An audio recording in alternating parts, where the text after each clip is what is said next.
এদের চাওয়া পাওয়া বলতে খুব একটা বিশেষ কিছু ছিল না, ছিল একটা বাড়ির তাবদার আর ছিল একটা ত্রিপল।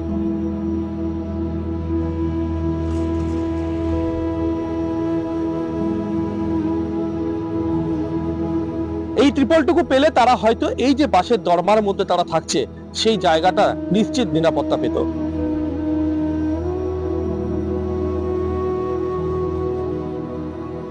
রিক্সা চালিয়ে একটা সময় দিন গুজরান হতো ওদের, কিন্তু এরপর অটো টোটো এই রাস্তায় নেমে যাওয়াতে রিক্সার চল কিন্তু কার্যত একদম চলে যায়। এর ফলে আয় কমতে থাকে।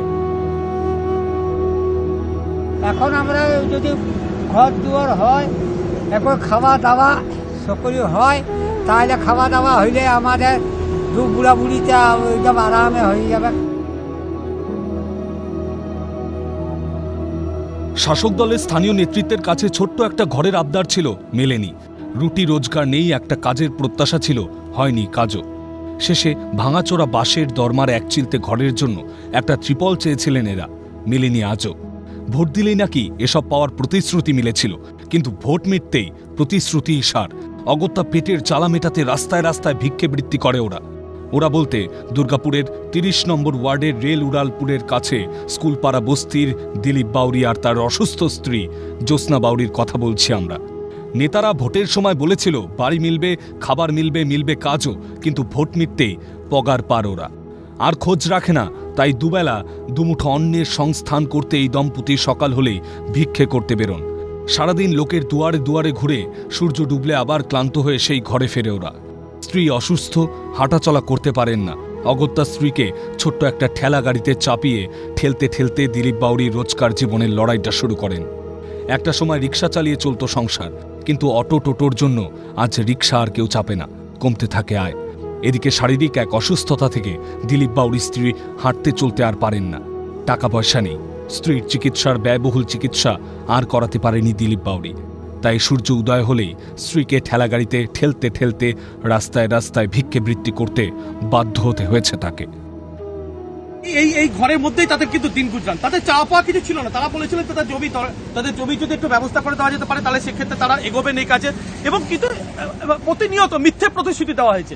স্ত্রী চিকিৎসা তো করাতে পারেন না, টাকা নেই না বলেছিলেন সবাইকে বলা হয়েছে। কি বলেছিলেন তাদের? টাকা নাই আমাদের কাছে, টাকা এখন। তাহলে এখন এইভাবেই চলবে তো কি করবো, এইভাবে চলবে, তার কি করে? তাছাড়া তো জবরদস্তি নাই। চিকিৎসা করাতে পারেননি? না, কি করে চিকিৎসা? নেতাদেরকে বলেছিলেন যে স্ত্রীর এই শরীর খারাপ? হ্যাঁ, সেটা সবাইকে বলেছি। বৃষ্টির সময়? হ্যাঁ, জল ঢুকবে। আর শীতে কত কষ্ট হয়? শীতে হাওয়া দিচ্ছে সব, আর কি করবে? এইভাবে চলে ভিক্ষে করে।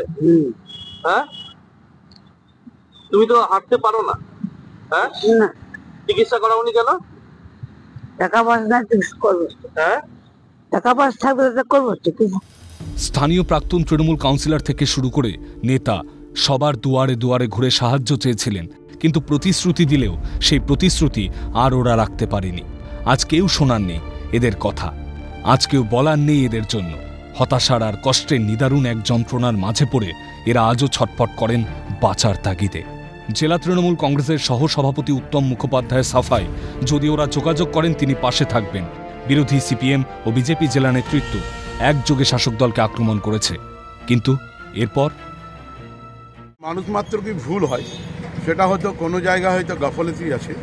সেই জায়গায় দাঁড়িয়ে যে তিরপল চেয়েছিল, দয়া করে যদি আমাকে নামটা বলেন, আমি তাদের বাড়িতে গিয়ে বাজার থেকে কিনে তিরপল পৌঁছে দেবো। তিরপল চুরির ঘটনা তো তৃণমূলের আছে, তো তিরপল হচ্ছে যে লোক দেখানোর জন্য কিছু তিরপল বিলি হয়, ছবি তোলার জন্য হয়, ফেসবুকে যাতে হচ্ছে প্রচারে আসা যায় যে লোককে আমরা তিরপল দিচ্ছি।